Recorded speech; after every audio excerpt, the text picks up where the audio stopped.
Bonjour, cette petite vidéo, ce tutoriel du département études de Natagora s'adresse aux personnes, aux ornithologues volontaires qui participent au programme DHOE, les monitoring des oiseaux d'eau, donc les dénombrements hivernaux des oiseaux d'eau, et qui encodent leurs observations donc dans les projets de observation.be.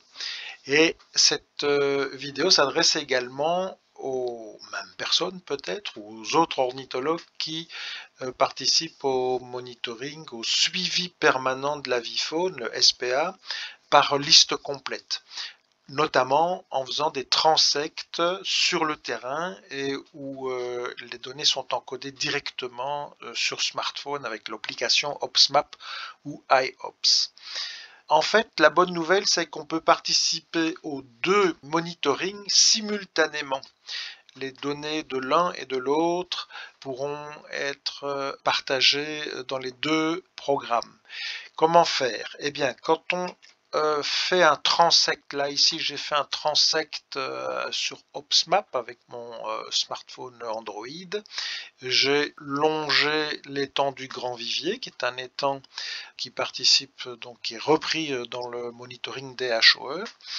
Et j'ai noté absolument tous les passereaux et les oiseaux d'eau aussi. J'ai noté tout. Je me suis arrangé pour que l'itinéraire de mon trajet recoupe bien le polygone du Grand Vivier, le site.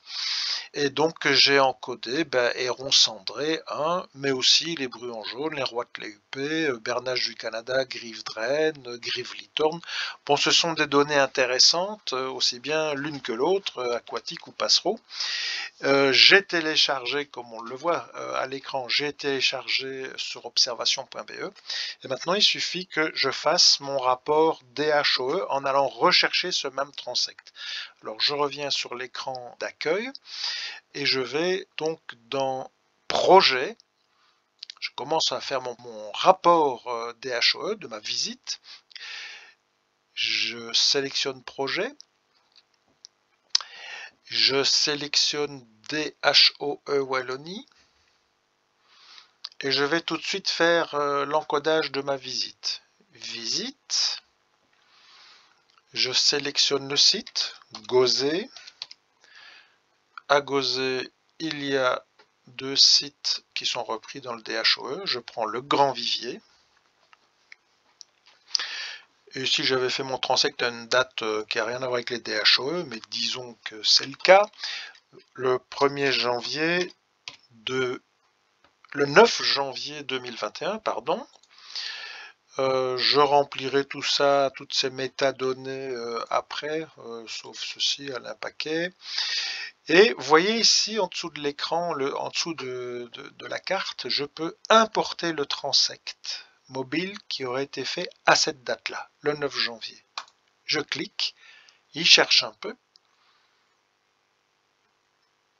et il me trouve effectivement un transect que j'ai fait et qui recoupe le site du DHOE. Il a commencé à 9h37, c'est la bonne date. Je le sélectionne. En le sélectionnant, il apparaît en rouge ici. On voit que le transect que j'ai fait pour le suivi permanent de l'avifaune recoupe effectivement, c'est important, le site du Grand Vivier. S'il ne le recoupe pas, s'il le longe, mais juste en dehors, il n'y aura pas moyen de l'importer. Donc le transect est sélectionné, je l'importe.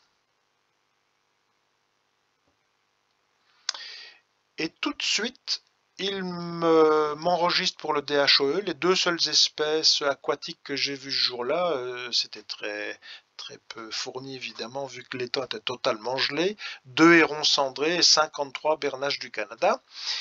Et l'heure de début et l'heure de fin correspondent exactement à mon transect. On voit les espèces que j'ai pointées, les bernaches là-bas et les hérons cendrés ici sur les îlots. Et il suffit alors de remplir les métadonnées, type de précipitation sec, vent, pas de vent, température 0 degré, état du plan d'eau, gelé à 100%, et c'est fini. Il suffit que j'aille dans le fond de la page sauver la visite. Je sauve la visite et j'ai rempli mon rapport DHOE et j'ai rempli aussi mon rapport, si on peut dire, pour le suivi permanent de la vie faune. Là, c'était rien de plus simple, on transférait le transect et puis c'était bon. Donc voilà comment participer simultanément à 2 monitorings différents. Très pratique et très simple comme outil, évidemment, observation.be. Merci pour votre bonne collaboration et bonne chance.